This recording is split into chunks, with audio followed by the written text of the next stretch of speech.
Courage the Cowardly Dog is no stranger to disturbing, disgusting, and downright creepy characters during its run on Cartoon Network. I could think of quite a few characters that left me shaking in my skin from seeing them first appear on the beloved cartoon.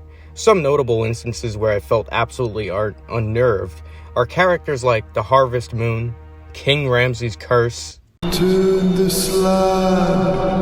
What? The Violin Girl, and the fetus from You're Not Perfect.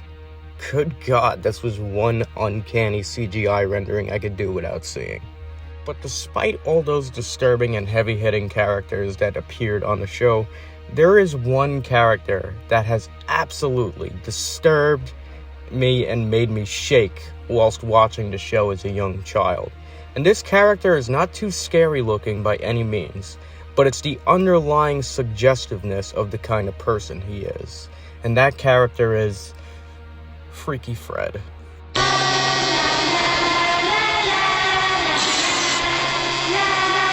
The look upon my young love's face was sweet as lace. But in this case, I realized she... Freaky Fred is by far the most creepy and compelling character to ever be created by the show's writers. And it's an example of how much they wanted to push the boundaries of what they can get away with.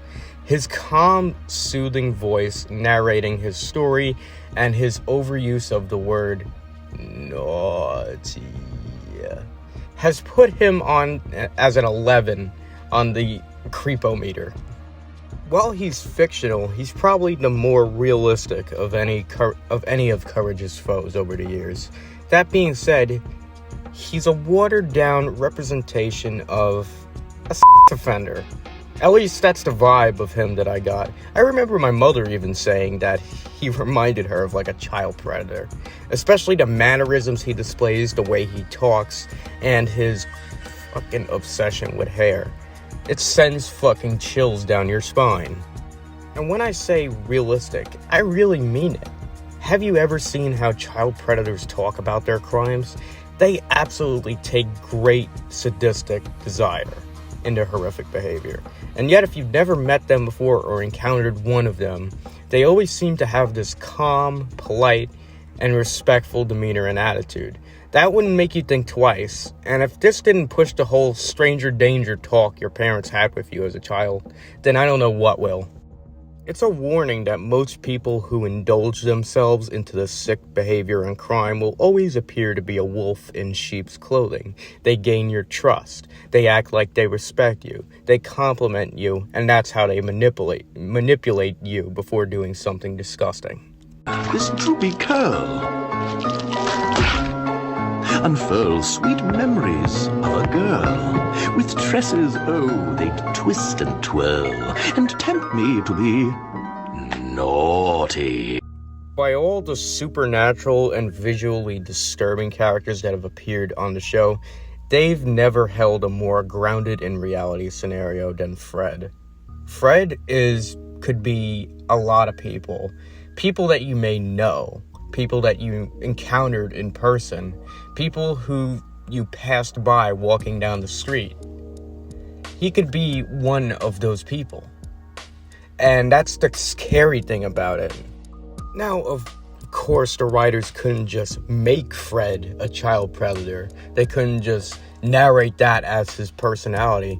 So instead, they made him a hair-obsessed barber, which is still pretty uncomfortable, if you ask me. That's still pretty uncomfortable.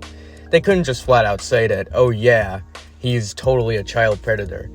What they'd rather do is imply that by his behaviors and mannerisms, that the way he speaks, the way he behaves, the facial expressions he has.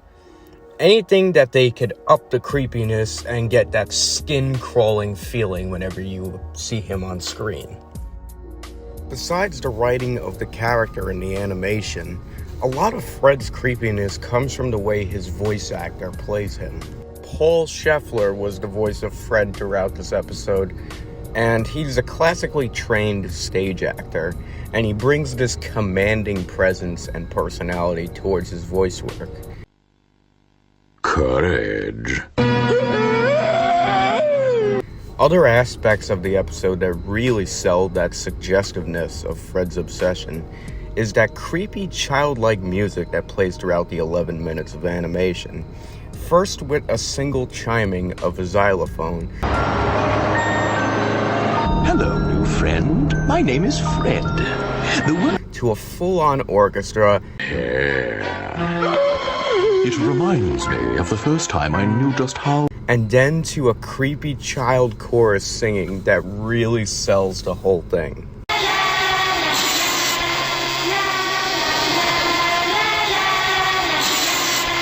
Like, holy crap, does that not sell the whole vibe of this episode? With the implications that he is a creepy offender, and on top of that, his obsessions and his personality traits, the way he narrates himself committing these crimes. Like, if that doesn't sell the whole stranger danger thing, then I don't know what will. And this is as lighthearted as they can go. They were really pushing the boundaries with Freaky Fred. And that's why, in my opinion, I see him as the most frightening of Courage's foes for him to ever encounter. Not supernatural, not fictional entirely. This is the closest to reality you could come to in Courage the Cowardly Dog. Love, Fred.